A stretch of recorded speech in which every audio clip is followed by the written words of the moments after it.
here. You can type in your questions. We might unmute some people to do some follow-up with questions with Woody kind of running who's muted and who's not. It gets a little complicated when we get 50, 60 people in here as it warms up. You can type in your questions. We might unmute some people to do some follow-up. Is that you? Hope not. That's me. Oh, it's Darren. Okay, we're eventually going to learn how to not make that happen when we push to YouTube. Sounds like we're live on YouTube. Good. All right.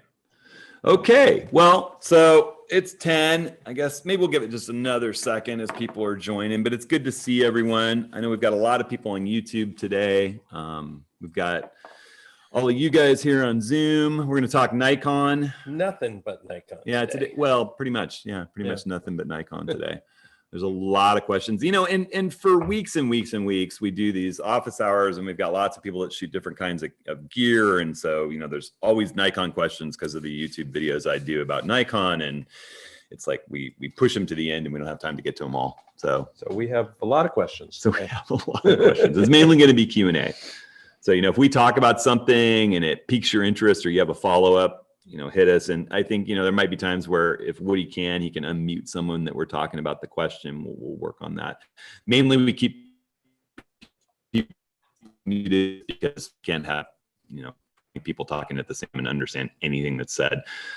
As always, we've got Woody here, Rick, Darren, David, that all kind of help run this thing. Darren's watching YouTube, bringing us questions from there. David and Rick both run workshops with me. Woody helps run the business with me. And we just love talking photography. So quick announcement. We're going to do an office hour in 3 weeks. What's the date? Late June, the last Tuesday in June, 10 a.m. Sorry, July. I know. Yeah. So I'm a little punchy because we got delayed 5 hours flying from New York home 2 nights ago, and I didn't get home till 7 a.m. Eastern time, you know, 4 a.m. this time, and I have a 4-year-old and a 5-year-old. It was pretty brutal. So 27th of July, we're doing another office hours, and it's going to be 10 a.m. Pacific, same deal. We'll have a sign up, and we're going to talk about the fact that it's not only okay to fail at the practice of photography sometimes, but kind of essential. You know, the fact that you go out and you practice and you work, maybe you have something in mind that you want to capture. You have this goal that you're out after and it just doesn't work out, but you're still out there shooting. Mm-hmm. And when you come home and you get those images and you're going through them, you think, oh, I could have done that differently. Or you start noticing things, even if it's just a complete bust, the process is important and the practice is important. And so we're going to talk about the practice of photography and, you know, the fact that it doesn't always work out, and that's okay. Yeah. You know, it's never going to work out great every time. So that's what happened to us in the Palouse last month, as a matter of fact. Yeah. And we made some interesting stuff anyway. We didn't get the shot that we were really after, but you know, maybe next time. Yep. All right. So without a whole bunch of further ado, I think we should jump in and talk. Yeah. So Nikon stuff. There's some very specific questions, some group questions around sort of things like birds in flight and all that sort of stuff. But I thought maybe the best place to start would be sort of where do you see Nikon going? You know, in the last 2 weeks, we had a very interesting announcement from Nikon, the ZFC. Yeah, and I would classify the ZFC, I think most of us in this room, it's probably not the camera for us. Well, we should talk. Talk about it a little bit about what it is. First I mean, imagine most people here probably know about it. You know, it's a Z50 with some updates essentially in its core, an APS-C camera with a base, looks like pretty much the same sensor, maybe some updated autofocus, and it's designed to harken back to some of the most beautiful Nikon manual film cameras, the FM2 and the FM3A. Which lots of us, you know, I sort of mourned selling my last FM camera because it's such a FM2 was the very first camera I bought for myself. There you go. So I think it's going to appeal to a lot of people that love the nostalgia of it. If you don't have a Z50 or a little camera for capturing those everyday life moments that fits in your jacket pocket, it could be a cool little thing. I don't think it's probably the camera that those of us who are, you know, serious about making big prints on the wall and using interchangeable lenses and full frame people I think it's Nikon's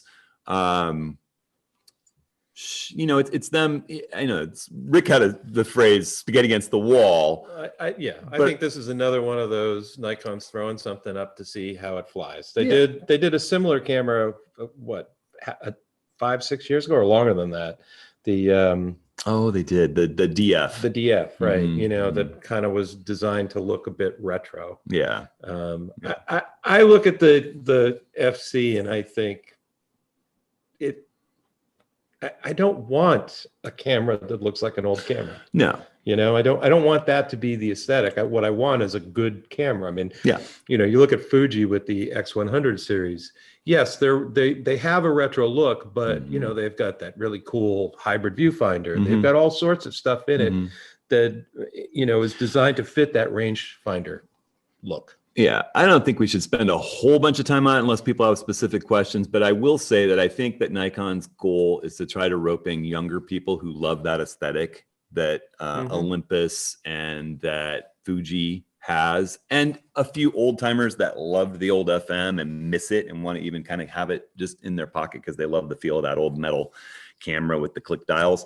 I think that there is a possibility that some Fuji shooters and some Olympus shooters, you know, younger guys, younger women in their, you know, teens and 20s and maybe early 30s, pick that camera up and go, holy cow, this thing's a lot nicer than the Olympus or the little cheaper Sony, because the Z50 is a great little camera. I adore it. And so, you know, and this one's just going to have updated autofocus and a little bit better handling and some features that it doesn't. I'm not going to buy it. I probably will get one to test and say what I think, but I kind of think it's a Z50 in retro clothing. So, and I think that Nikon's, you know, Nikon gets a ton of bad press. I think a lot of their bad press comes from the fact that when the Z6 and the Z7 originally released, the autofocus was half-baked. They came out with firmware 2.0. It got significantly better. They came up with firmware 3.0 and it became competitive, even though this is version 1 of their full frame mirrorless system. You know, they made the 1 years ago, which was a long time ago. And then they stuck with SLRs too long. And the competition, you know, what's Sony's version right now? 4.5 and some of them, you know, it's like, and so Nikon's at 1.5 with the Z6 II and the Z7 II. Let's say those are incremental mid life cycle updates with bigger buffer, faster autofocus. I would say that Sony really didn't come into their own till with the A7R3 and the A7S II now with the 3 and the A1 you know, so it took them quite a while. Yeah, and I would say Nikon had a head start because of all they know about ergonomics and usability and bulletproof build quality, and you know, I mean, they're making the transition from optical autofocus to contrast, you know, on the sensor autofocus. But my argument is that they've done a much better job than people give them credit for at version 1. And I would agree with that. I would agree with that. So. And you know, we'll see what happens with the Z9. That's going to be the big update. Yes, that's the one that everybody seems to be waiting for. I know, like David's waiting for that one. Yeah. Charlie's waiting for that one. Charlie, So, do you think that Nikon's basically just is focusing on the Z9 right now and leaving the Z? No, at the 2, or you think I think they'll be. I don't know what it's going to be called, whether it's a Z8 or you know, there'll be other cameras to come behind these with the Z9's tech. They'll sell as many Z9s as they can, and then they'll build it into a smaller camera that maybe doesn't have quite as fast a frame rate and as much, you know, 8K video, or who knows. But that tech will bleed down, and I'm sure that the autofocus will be updated. And you know, the fact of the matter is, I'm having no problem shooting people. Is amazing. It's so much better than my DSLR experience shooting people with the eye detect and the face detect. It's just automatic. Shooting kiteboarding and things like that. You know, it's interesting. I was out, flight, we were in the meeting early. It got really delayed and I was exhausted, and we slept like noon on the 4th of July because we just wiped. And then we did go out to the river and do a little kiteboarding, and I took my camera. I got the new 105 2.8 macro while I was away. It came, and so I was excited about it. Even bleary-eyed, I looked at it before I went to bed. You know, it's 7 a.m. East Coast time, And so I took it out to the river, and I took my 500 PF and the FTZ adapter with me. Just, you know, when I'm shooting kiteboarding, I like to have the long lens. And I was shooting with the 105, and my friends were foiling around on the river, and my wife was foiling around, and they were really far away. They're small. They're tiny in the frame, like an ant in the frame. You know, like a lot of times when you're shooting birds and they're too far away, and you can't really fill the frame. And we get a lot of images for critiques, whether it's an OM1 or whether it's, you know, people submitting images for critique in workshops, where it's obviously a shot of a tiny bird that's really been cropped and enlarged, and it's pixelated because it was too small in the frame. And the camera had a really hard time. You know, I mean, I was using subject tracking like I preach with, you know, auto area autofocus, but there was a lot of glinting backlit water and waves, and it was kind of taking my subject tracking. I was like, wow, this really isn't working well for me. And then but I'm with a 105, and I'm shooting really far away things. I've got the kite and the person, and they're not even filling the frame with the kite and the 20-meter lines. It was just a little tiny person. I switched to the 500, and all of a sudden, there's not a frame I'm missing. If you've got a frame filling action in auto area, you don't even need subject tracking. You're moving with your subject, and it just locks. I didn't miss a frame. So I think, you know, tiny birds in flight, it's going to be hard with any camera. I mean, even with my DSLRs, I had a lot of frames that weren't sharp. With my D500, when it's a tiny little bird in the framing, you're trying to crop in.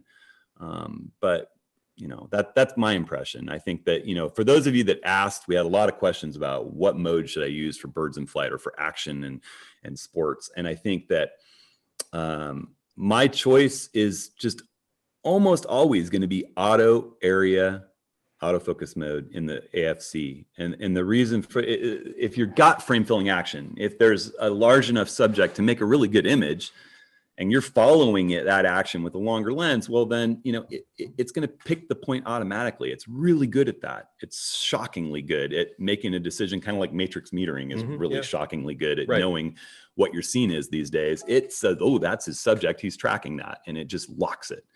If the subject gets smaller and more into the distance and you still want a shot of it, activate that subject tracking, remap that to a finger that's not doing anything, like the ring finger of your right hand on that function 2 button, activate it. You know, and then all of a sudden you can put that square on something. Now, glinting water may throw it off, like I had the experience the other day. But that's really the mode. If you've got people that are going to pop up in your frame, do the auto area eye and face detect for sure. It's amazing. All of a sudden you get a little box around a face to get closer. There's a little square on the eye. There's a arrow. You can switch which eye or which face, just tapping the joystick and move through the frame with which eye or face you want in focus. And when you hold down the back button, boom, you're locked on it. It's instant. It's easy. You don't have to worry about it. And I find that the animal eye detect, I'm sure Nikon's going to catch up in that department with wildlife, but it does lock on a big portrait, you know, I've had seagulls' eyes lock. I've had bucks out in the wild, you know, with the 500, their eye lock, right? You know, it recognizes an eye. If you put it in an animal eye detect, it's not going to work on every animal. It's really good with cats and dogs. That's where they optimized it for the beginning, because, you know, there's a market for that. Right. And it is locking eyes if you've got, again, frame filling shot. You know, if wildlife's your thing, long lenses are your thing. And, you know, we've had people asking about native long lenses. Well, yeah, they're not there yet. They're going to be coming. And, you know, the roadmap looks to me like they're focusing on the big 5-figure fast primes that you need a suitcase and a duffel bag for it alone on your travels, you know, and they're going to be $10,000, $12,000, $13,000. They're great lenses, I'm sure, for the people that make their living on shooting the Olympics or shooting, you know, wildlife for National Geographic. The 500 PF is a fantastic lens. The 300 PF is a fantastic lens. Those lenses work wonderfully on the FTZ adapter, and they're becoming more widely available, the 500 PF.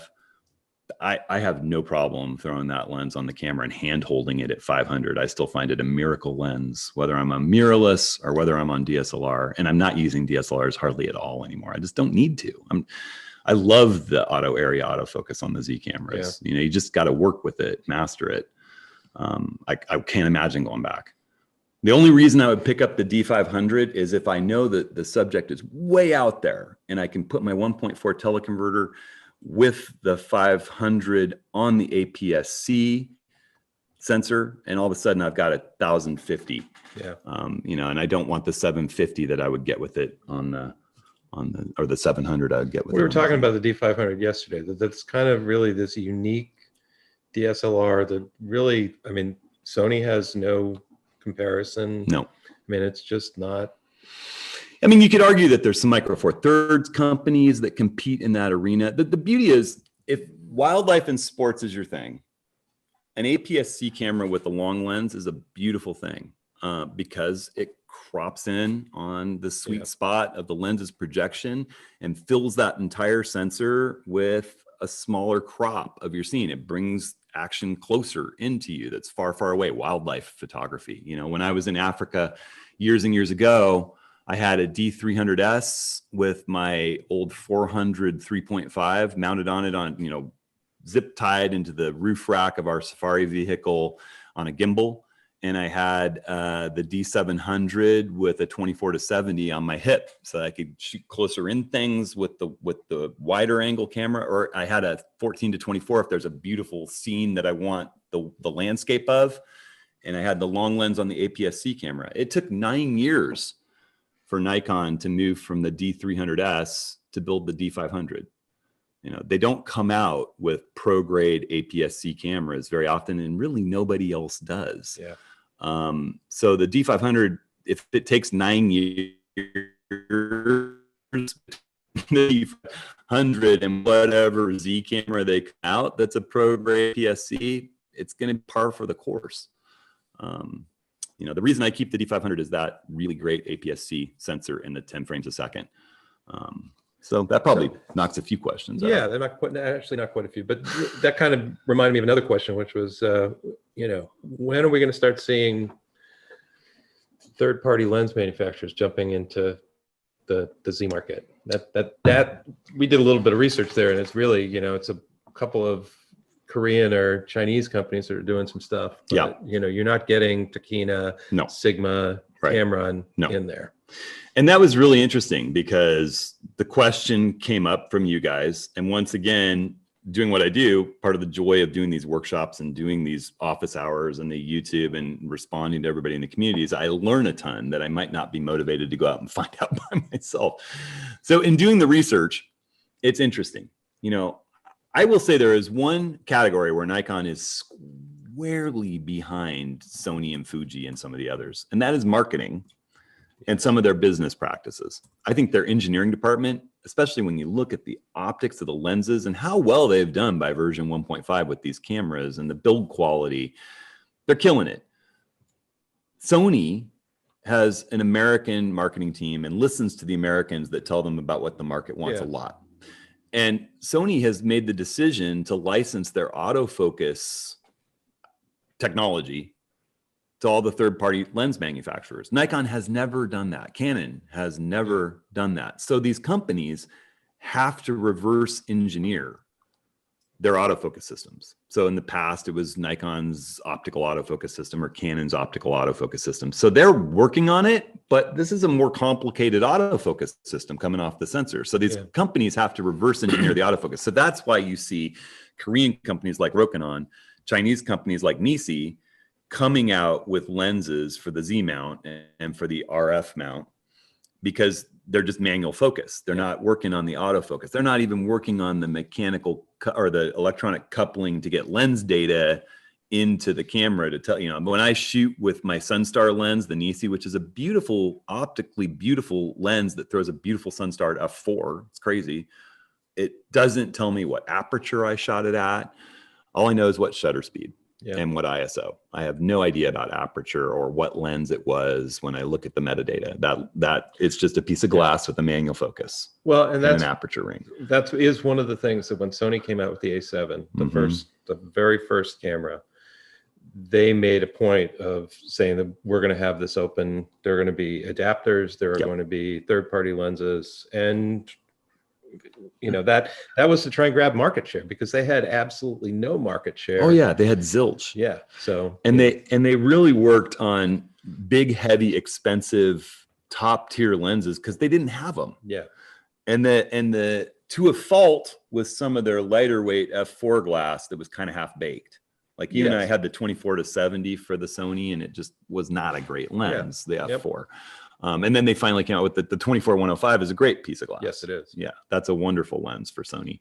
Nikon hasn't really made a bad lens for the Z system. No. And they don't have any need to, because they have a whole stable of hundreds of lenses that fit on that FTZ and work. And you know, I have no problem throwing my 105 1.4 on the Z camera and giggling all day long, or the 500 PF or the 300 PF. Those are kind of the three lenses I'm still keeping around, because those go beyond the 70 to 200 range that the amazing new Z glass. And I can't, it's hard for me to go back to F mount glass after using these S lenses. I mean, they're that does beg the question, you know, should I go buy a 500 PF and the FTZ adapter? Gosh. Or should I wait? I mean, you know, that's where things get a little dicey. It gets really dicey. I mean, like, there's no 100 to 400 in the. There is one on the roadmap, and on the roadmap, but it's not out yet. No, they do say that they're supposed to launch like 12 lenses this year, and I gotta think that 100 to 400 will be one of them. And that's a lens. There's two more lenses that I want. I wanted this 105 S macro that I just got, and I love it. And I want that 100 to 400. I'm waiting exclusively for, and I'm gonna try the 24 to 105. You know, I haven't bought the 24 to 200 because the 24 to 105 is coming. And it'll be a fixed aperture. And the 24 to 200 is it's shockingly good for being an extreme lens like it is. It's the best of its kind that I've used, but it does stop down to like f6.3 really quick. By like 70 millimeters, you're down to f6.3, and that's just a bummer. You know, I mean, it's cheap though, and it's light, and it's small. And you've got people who are asking questions like, what one lens do I do that lets me do everything? And you know, if that's the game you're going to play, then you've got to go look at lenses like that. Yeah. You know, hey, we got Charlie here, right? Woody, can you unmute Charlie for a second? If Woody's there and can do it, if that's possible, then Charlie can chime in, because Charlie's been shooting with. He should be unmuted. Yeah, Charlie, you there? Yep. Yeah, there you go. You got you love that 24 to 200. Yeah, it's a really nice lens, and I used it in Phoenix at the at the Desert Botanical Garden. It was really nice to be able to have one lens and one camera to take on a trip like that, and get lots of different types of images. So it's really flexible. If they didn't have the 24 to 105 on the roadmap, I'd have already bought one of those for sure. And that's kind of the one thing holding me back a little bit, is I think I could make a 24 to 105 work for me, you know, and have a longer lens along. But I shooting that day of kiteboarding out at the Pistol River with you, we shot the 70 to 200, the 24 to 200, and the 500 PF, and we all kind of interchanged those. And, you know, obviously the 70 to 200 with that, you know, 2.8 aperture and blurring the background, it's something you can't do at 200 with the 24 to 200, but the image quality and sharpness was shocking to me. It's really sharp. Yeah. All the way you need to have pretty good light is the main thing. Yeah. There's a big difference between 2.8 and 6.3. Yeah. So so I was going to say a couple things on that. One, you know, again, when you're talking about, well, I can only afford so many lenses, you know, renting lenses is a good option. You know, Harris pointed that out. You know, I have the Sony, the 100 to 400, which I adore. It's my favorite long lens. You know, we're going and doing workshops in Yellowstones and Tetons this fall, and it's like, even with the 1.4 teleconverter on that lens, I want more. So I'm not going to go out and buy the 200 to 600, but I'm going to rent it for 2 weeks while I'm out there on the road. Yeah. You know, for those types of situations, I mean, it's great to have a kicking around lens, you know, where it's like, it just sits on your camera, and that's when you're just going out shooting. You know, I can't recommend that highly enough. You know, I love the you know, I've got your old Z6 and I've got the 24 to 70 on it, and it's a stellar lens. And the combination of the two is just, it's wonderful for almost everything I'd wanted. It was in Manhattan, and you know, as you watch my packing video, I took the old 14 to 30 and the 24 to 70 and the 50 1.8, and that's all I took.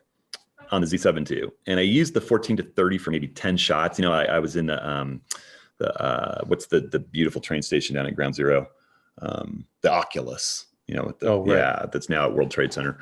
And I had the kids in there, and I took some shots of them with the whole giant ceiling, and it was wonderful. And that's a great lens for that kind of thing. And I did a day where I just used the 50 because I love to do that sometimes. And I love that beautiful bokeh and blurred background. And it's like having a 70 to 200 with you if you just move your feet. I took a lot of shots of my family.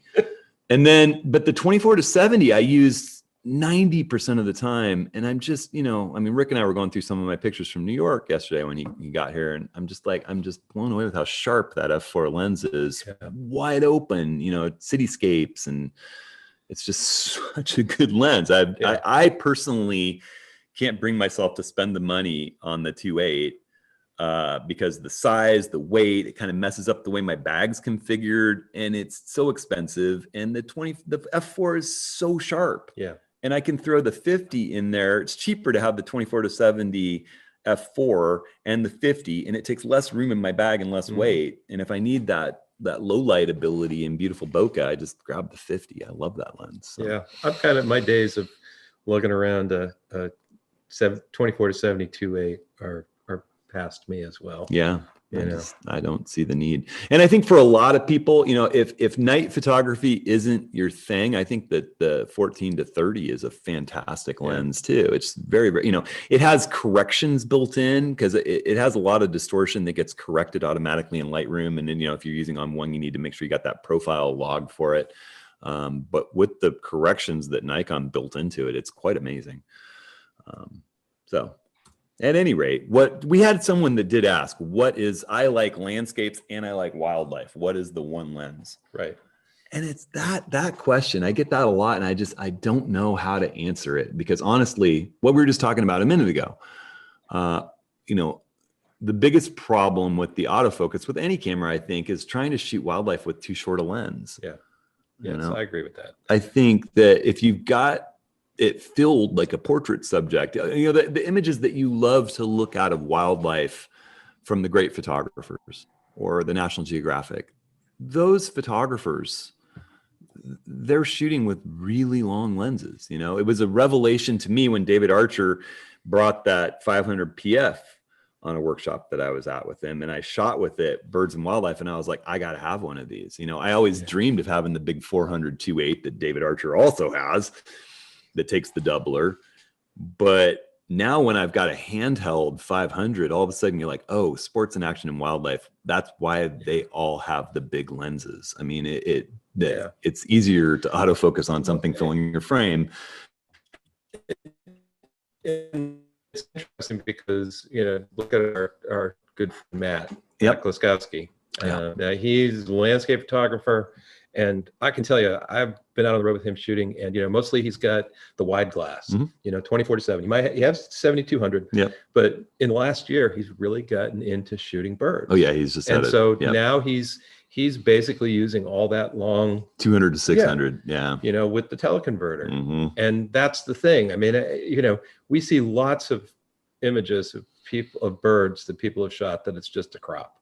Yeah. And you can't, you can tell immediately. We have a person who regularly submits, Rick and I do the monthly critiques for the On One Plus community for On One, which is, you know, it's for people that have sort of subscribed to that community. And we review images that they submit every month. And we have a person who submits every month, and he loves to photograph birds. And, you know, sometime last year, finally, I think through the critiques, we convinced him you need a longer lens. Because we kept seeing these, you know, small picture of bird, and then you know, he got a longer lens, and all of a sudden his images just got so much better. It was like, yay, you know. So it's hard. A landscape, you can shoot beautiful landscapes with a long lens, particularly, you know, if you're in a situation like Rick and I were in the Palouse, where you're up on a high point and there's spectacular rolling landscape stretching out from you with light playing across it. Those kinds of extractive landscapes, Art Wolf used to call them, or probably still does call them. I remember asking Art Wolf years ago what his favorite lens was. He said it's 70 to 200. You know, it's perfect when he's up in the air doing aerials. It's like when the light isn't great everywhere, but it is in one spot, you can get in and nail it. But, you know, the wide angle is important too in the landscape. Yeah. When everything's going beautifully, or you're at a place like, you know, Canyonlands or some place where the vista is just sweeping and you want to capture as much of it as you can. So it's a tough call. I mean, I honestly think that there's I took a lot of flack on YouTube for sort of disrespecting the Z5. Everybody's like, you know, I said I wouldn't buy the Z5, and here's why. You know, the Z5 is entry level. It's for people that, you know, they have a whole bunch of money to spend on their camera, maybe just getting into photography, maybe they're just on a budget. And the problem is buying really good glass for full frame is expensive, no matter what sensor you're projecting it onto. The glass is expensive. If you're on a more of a budget than the APS-C system, like, you know, buying a used D500, that camera takes great photos. It's probably at a bargain right now on eBay. Or a Z50, which takes great photos, and its little 16 to 50 kit lens is shockingly good. Again, just like the 24 to 70 f4, it's not quite that good, but it's really good, and it shoots into backlight like a sunset incredibly for what you would think of as a very cheap little plastic lens. You know, for $1,000 you get that camera and that lens, and then you can branch out and get, you know, there's a new one that's going to be like 24 to 200 for that. It's going to be out in just a little bit. I mean, I think that if your budget is small, consider APS-C. The glass is cheaper. You get, you know, you get more for your money. It's just way cheaper to produce a lens that doesn't project as big an image circle to fill that full frame. You know, the bigger your sensor, the more expensive your entire kit becomes. So, you know, my argument against the Z5 was that the Z6 has a backlit sensor that's incredible in low light. You know, for a few hundred more dollars, you get something that you can get usable 20,000 ISO images out of, and a much faster buffer. And if you ever get interested in video, video is just way better. So it seemed to me that, like, if $300 is make or break, then you should really consider APS-C, because you'll get so much more for your money. That's my take. One person asked in chat, what's your response to all the people who are out there saying the Nikon's in trouble? We've talked about this at length. It's hard for me to see. I took one business meeting in New York, and it was with a you know, a cool person who I really adore, who's a lot of fun at B&H, and I work with you know, their online sales and stuff.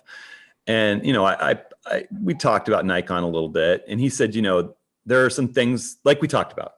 Nikon's problem is not engineering. Yeah. Nikon's problem is more marketing and business decision making at this particular moment.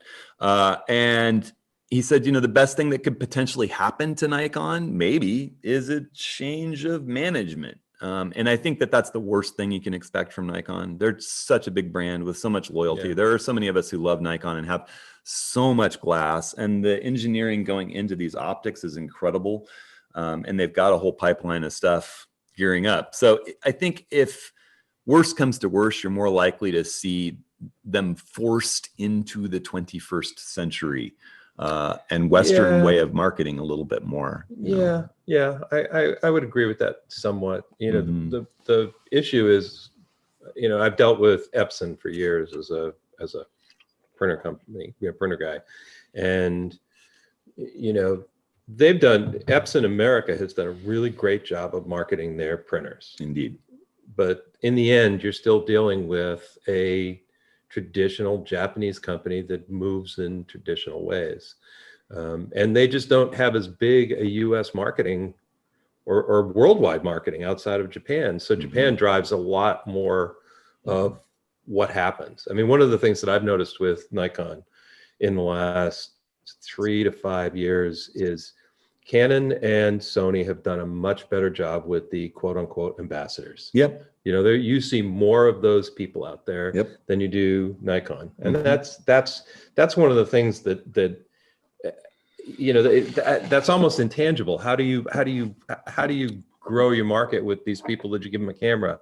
You know, well, Sony's figured it out. Canon's been doing that forever. I mean, Fuji Canon too. and Nikon used to do it. Fuji too. Yeah. Yeah. They a lot of these people, you know, we will name no names. A lot of these people have completely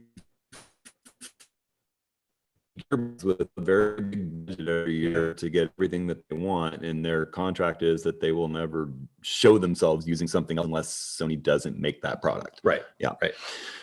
And you know, I mean, yeah, it's just a difference. And, you know, sadly for me, probably most of all, you know, I'm literally saying, you know, who can I talk to that listen at Nikon about a couple little niggling problems? And, you know, I mean, yeah, but I think that's the same with Sony and the same with Canon. Getting someone to fix things is difficult. Is difficult. Yeah. Even with companies that we deal with all the time. Yeah. where we know the guy designing it. Right. Exactly. Difficult. Yeah. We'll name no names again. I don't think Nikon's in trouble. I think, you know, Nikon, you know, I mean, Canon is the big gun. Canon is the big gun. Mm-hmm. And for years, Nikon was, you know, second, and everybody was happy with that. Mm-hmm. You know, Sony's kind of upended things. Fuji's coming back, mm-hmm.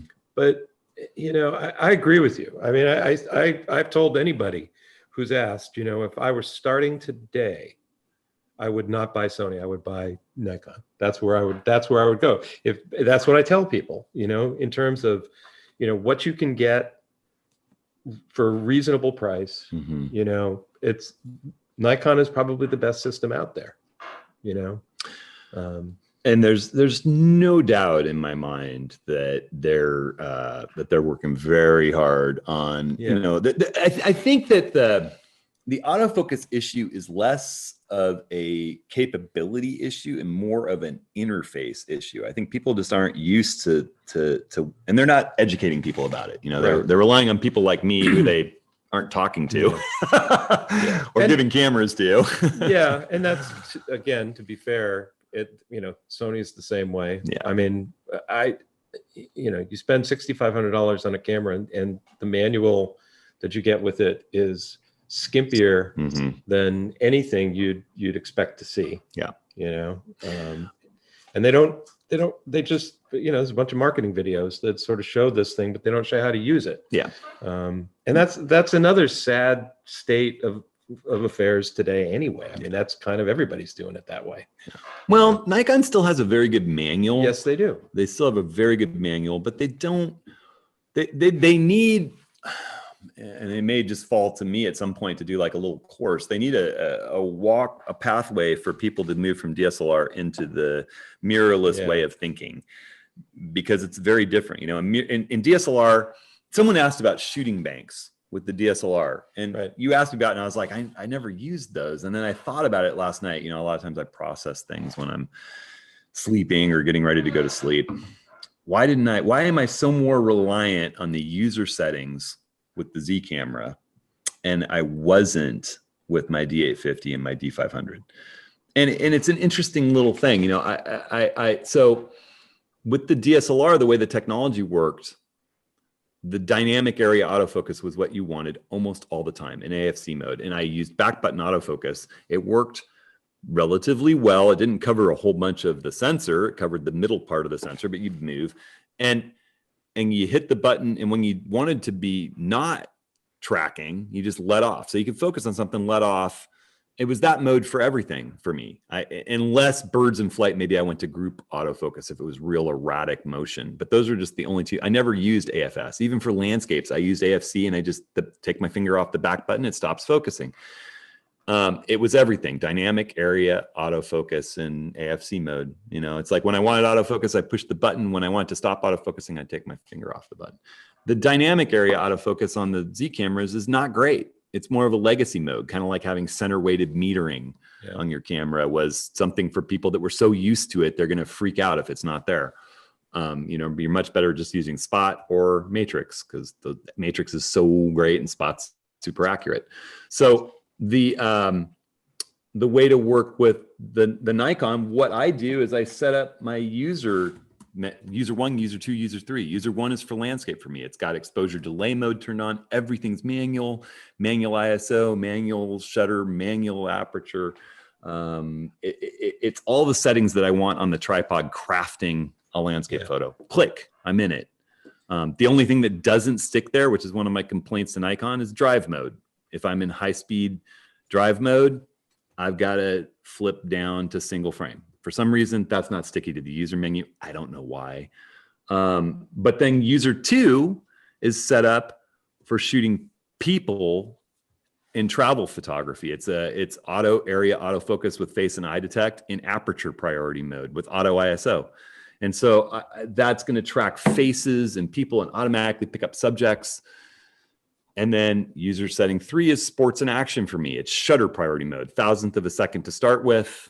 The same, base and eye detect, auto area autofocus. And then if I want to be using the really accurate single servo autofocus, which is incredibly accurate with these Z cameras, and it works in low light situations that's almost completely pitch black. Like you can barely see shapes in the viewfinder, and then you go to autofocus and everything brightens up and it locks a planet with no moon.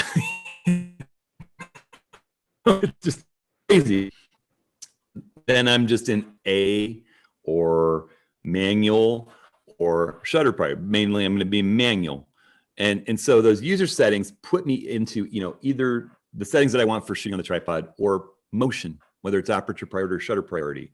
And I think that you're going to be really frustrated if you're out someplace like I was in Manhattan and I want to shoot my kids running around on the High Line. They're on this elevated train way that's a park. My wife and my kids are running around playing. I want them to be the focus. I flip it into user 2. I choose the aperture, the auto area, autofocus, and face and eye detector, just doing brilliant things for me. I hardly have to think about it. It's just knowing what I want.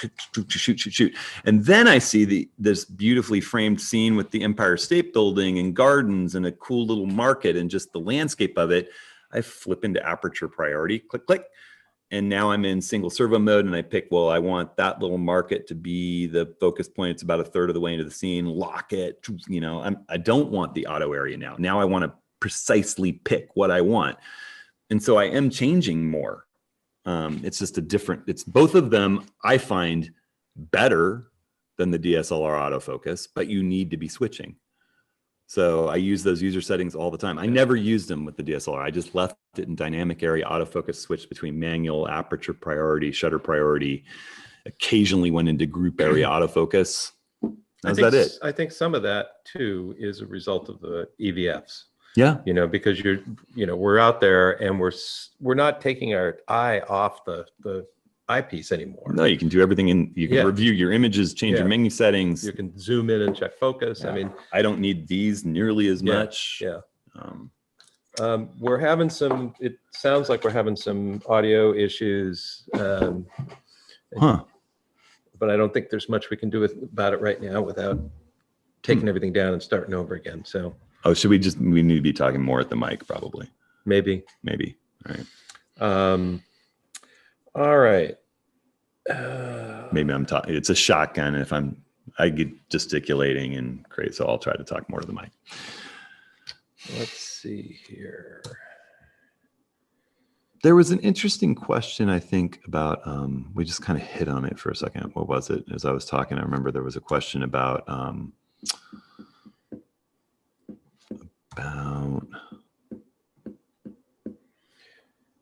It was a settings issue.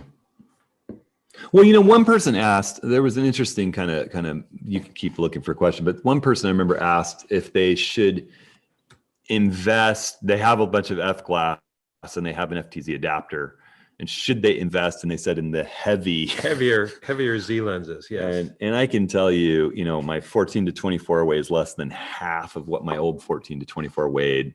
And it's so much sharper in the corners, and it has no coma. The stars don't look like little birds up in the corners shooting night scenes. It's optically superior in pretty much every way to a lens that I loved and adored and toted everywhere. For 15 years, if you asked me what my favorite lens was, it was the 14 to 24 2.8 f mount. Even the 70 to 200, which was refreshed so recently in the f mount with the FLED, the new S is better. It's a tiny bit lighter, a little bit bigger. It's a little longer, but a tiny bit bigger. But when you mount it up on a Z camera, because the body is so much shallower, it winds up fitting in a smaller bag.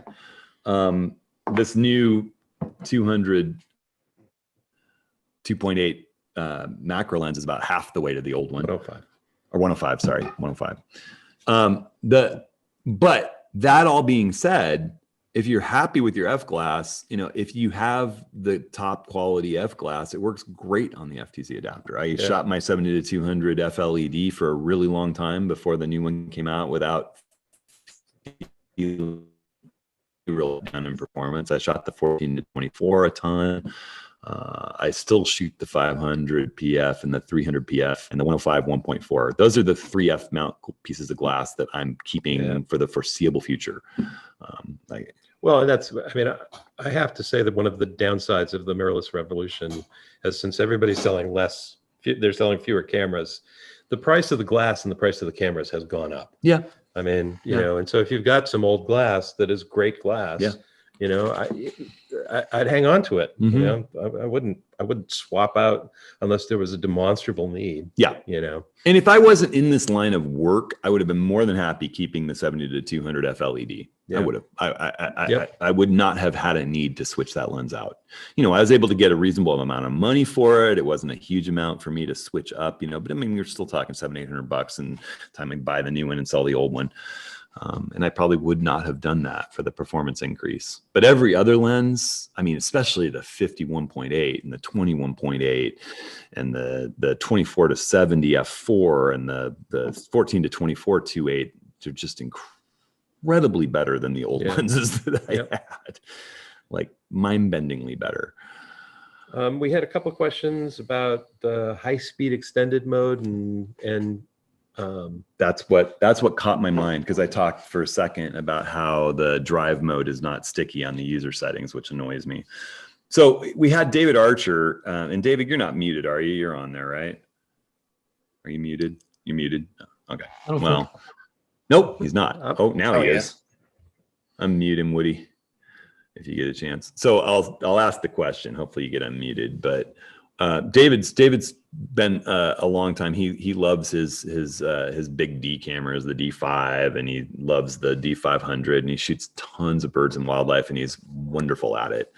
And the move to the Z camera was the blackout bothered you, and I think, have you found it less when you're in just high speed and not high speed the extended? A little bit less, but it still seems like I'm looking at a slideshow.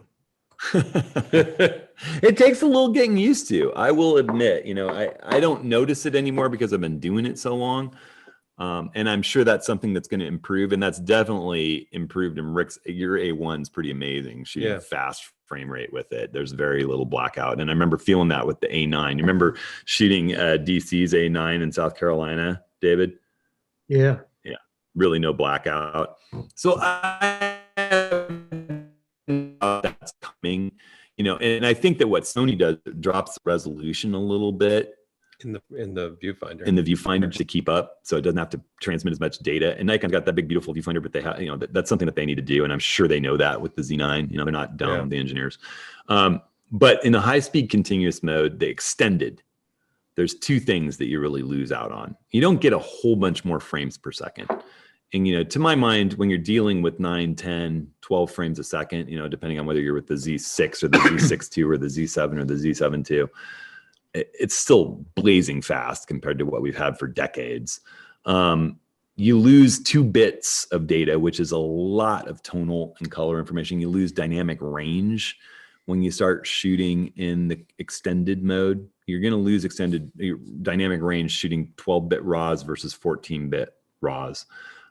And you also have more blackout in the shutter when you're shooting that faster speed. That's all you really lose, but to me, it's significant. And if I can't make do with 9, 10 frames a second, I mean, for what I do, that's pretty fast. But what about you, David? Yeah. You need more than 9, 10 frames a second? It gives you more to choose from when you're doing birds in flight. It does. Okay. It does. Perfect wing position. Yeah, it does. That's really the only time I'd say birds in flight. But that don't do as much. What you do a lot of. Yeah. I think that's it. But I mean, if you can't come away with something good with 9 or 10 frames a second, there's something wrong anyhow.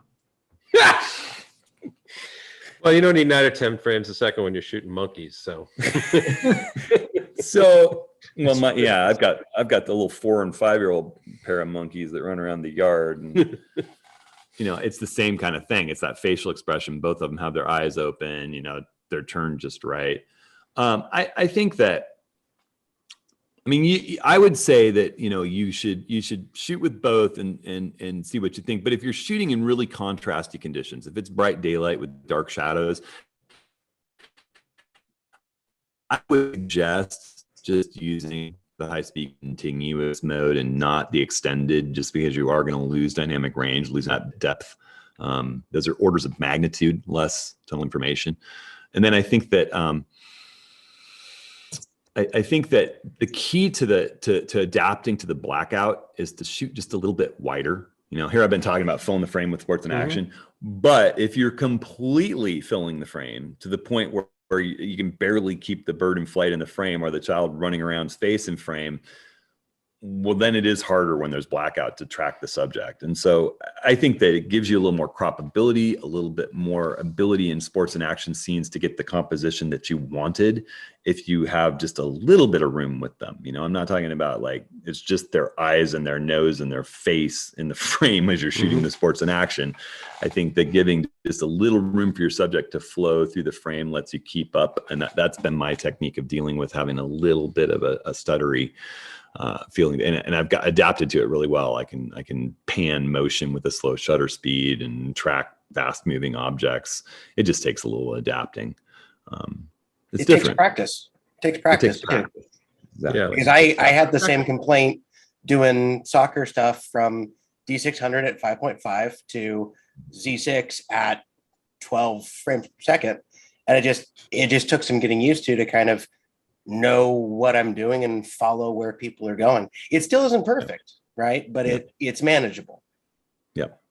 And I have a feeling that it'll be getting more and more, less and less of a problem with version 2 and 3 of these cameras. Yeah.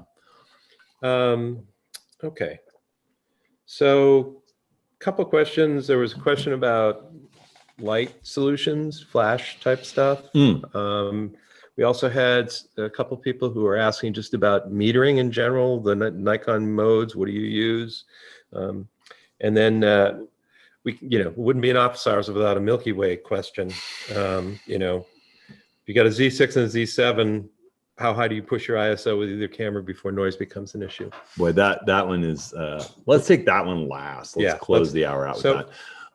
So metering. Yeah, this is another thing you and I have talked about it quite a bit in the last few months when we've been out shooting. Yep. The fact is that the old school metering, spot metering and expanded spot really are not as necessary these days as they used to be.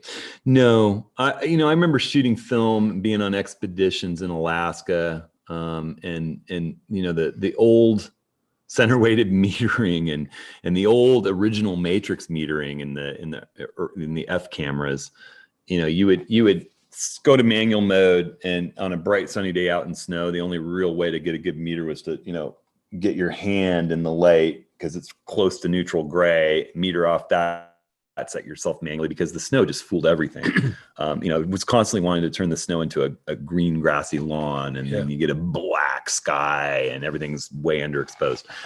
That stuff's gone. The matrix metering's gotten so good that camera's got a data bank of millions of images that it evaluates your image in comparison with the evaluative or matrix metering, depending on your brand. For Nikon, it's matrix. It's so good. Now, there are the occasional times where it's one little shaft of light in a pure black scene. Think of that epic black and white photo of a shaft of light coming down on one table in the street scene. And in that case, it might say that black background is the most important thing because 80% of the frame is the black, and it's going to overexpose, and it's going to have everything that matters to you blown out.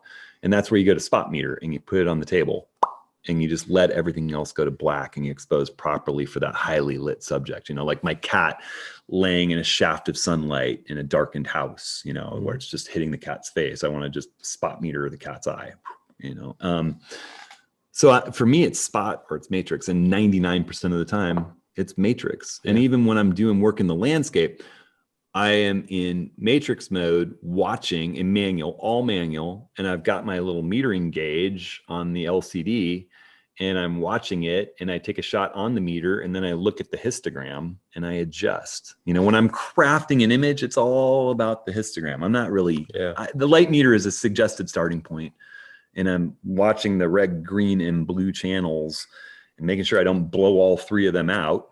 If I've got the sun setting in the scene, I'm going to blow red out, but I want to kind of keep as much blue and green from going off the edge as I can. And I don't want the shadows all blocked up to the other side. Maybe I'm bracketing and then looking at the bracketed series to make sure I've got all the data that I want. So, okay. My brain is the most important meter, and that histogram that we've got is the best tool for gauging it. You know, if you're doing something in the landscape, use that data. Yeah. I mean, looking at the images that you've shot and making decisions based on those images is the best work in the field. I mean, really watching that histogram. So, Flash. I'm not going to go into a lot of depth about this. I used to absolutely adore Nikon's optical flash guided speedlight system. I had, you know, several speedlights, SB800, SB900, and old SB600. I could control them all from my camera really easily. And then, you know, they went the way of the dodo, and with the 850 and 500, they got rid of the on-camera flash.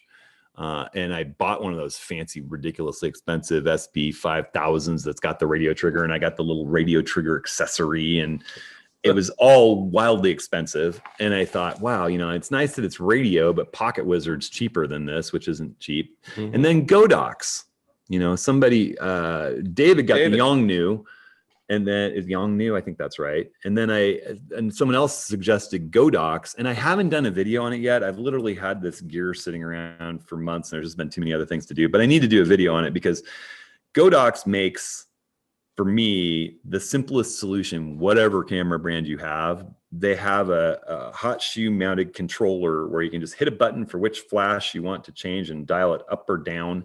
It's got through the lens metering too if you want. You can have banks, you can have multiple flashes and banks. It's all controllable from a really simple to use controller that just sits up in a hot shoe on the top of your camera. And then they have their own flashes via that, or have a little shoe mount that can go between a light stand or on the shoe that your flash comes with, and go to your flash plugs into it, your Nikon, your existing old ones like I have for the old optical system, and it picks up the radio trigger from the Godox and feeds into that base thing and fires the flash with the settings that you put in. I mean, it makes your old system work new again on your new cameras that don't have a built-in flash via radio from further distance, and they're cheap. So look up Godox. I'll do a video soon on that. But you know, if you hit B&H from my links, I'd super appreciate it. And then just search Godox Nikon and you'll see what I'm talking about.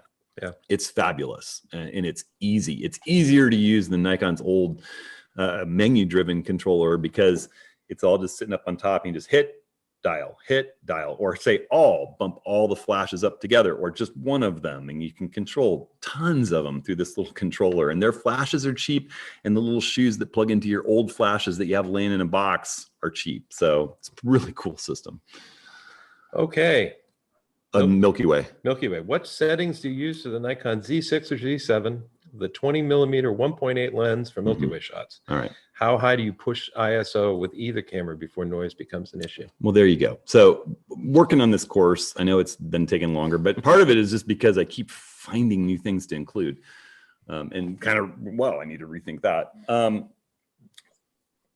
This whole question has led me to use the move, shoot, move. And I'm not going to do the cheap answer with saying you need to get a star tracker. But it's what I have done as a result of this question, really. If you're not using a star tracker, the old rule was the 500 rule, where you divide your lens into 500. So you get 25 seconds with a 20 millimeter lens. You say 500 divided by 20, you get 25. But if you really zoom in, especially with a Z7, any of them now, any of the newest cameras, the resolution's so good, the optics are so good, you notice that the stars are not pinpoint. They're moving. It's just not enough. Yeah. And then you get Snapseed, or photo pills out, the app, it has a spot stars section if you look in photo pills, and you can say I'm using the Nikon Z7 or the Nikon Z6 and a 20 millimeter 1.8. You plug that in there and it gives you the accurate time that you can have a shutter speed for the 21.8, and it's going to say less than 6 seconds. So, you know, my rule for getting a well-exposed Milky Way is 30 seconds at 3200 ISO at f2.8. So, you know, you can start massaging that calculation with the 1.8 gives you a couple stops, but you know, your Z7, it's a big high megapixel landscape camera, and it has a lot of noise when you start turning up the ISO. There's too many pixels on the same sensor. I don't like to use the Z7 at anything really above 3200 ISO. And so to get down to 5 seconds and have spot stars, you know, you're talking about, you know, 6400, 12,800 ISO. It's too much for that camera. I would instantly, if I'm not using a star tracker, go to the Z6, because the Z6, if you get a well-exposed image, and this is really key for star stuff, you don't want just a little spike over on the left when you look at your histogram with all the color bunched up in the darks and the shadows, because when you pull them, they're not overwhelming the background noise that the sensor's picking up. The whole key to noise is getting a well-exposed image where the data that you're capturing drowns out the noise that's inherent in the sensor. And so, you know, you need a well-exposed image. I would crank the Z6 up to 20,000 ISO and shoot it for 5 or 6 seconds with the 21.8. Or, you know, try the 30 seconds, or maybe you go 15 seconds at 3200 ISO at f1.8 and see what you get. You want a well-exposed image, and that's going to help you with the noise. And honestly, I get usable images out of the Z6 at 3200 ISO. Now, the other option is to shoot a whole series of images at really high ISO that's super noisy that you would never want to use, and then run it through a star stacking piece of software. Yeah. I'm just not as happy with the results of that as I am with the tracker, and so I've moved away, and I find it kind of onerous. The tracker, you can just get a brilliant, beautiful shot. I'm now using the Z7 II for my Milky Way stuff, and I'm putting it at 500 ISO for 2 minutes at 1.8 and just letting it track with the stars, and you get these just unbelievable shots, either with the 14 to 24 2.8 or with the 21.8, and their lenses are just optimized for shooting night scenes, both of those lenses. It's a blast. But the answer to the question is, you know, if you're just getting started, I would try the 500 rule, and shoot it for like 20 seconds and see what you think. And also shoot it at like 5 seconds at 20,000 ISO, wide open, and see what you think. Yeah, well, I think this is like sort of as we're talking about for the next office hours. I mean, some of it is you've got to practice with this. Yeah. I mean, and be okay with failing. Yeah. Be like, I'm going to try it next month. Yeah, I mean, it's, you know, you don't go out and do your very first time shooting this stuff when you've got some spectacular celestial event happening. No. You know, it's like work yourself up to it. The other thing that we had some questions about focusing for Milky Yes. Way, really quick. I'll just touch on that too. I think, you know, if you can find the brightest star or planet out there, then put that pinpoint autofocus on it. You can see it in the viewfinder. It's crazy. You wouldn't see it on the DSLR, but you'll see it with the viewfinder. Turn your ISO up. When you're getting your composition in your shot, crank your ISO. Even if you're shooting with the Z7, turn it up to, you know, 100,000 ISO, and take a 1 second shot. And so crank that ISO, use the low light autofocus feature, make sure that that's lit up in your menu settings, and you can pinpoint AFS autofocus on a planet or a really bright star. Now, if you're having trouble with that, the other technique is you can see that through the viewfinder at night. Get your focus point over that brightest star or planet, zoom in to 100%, and manually focus that point source until it's as small as it gets. Go back and forth, just like you would in the old days of manual focus. Go back and forth until it's as tiny as it can possibly be. You're focused.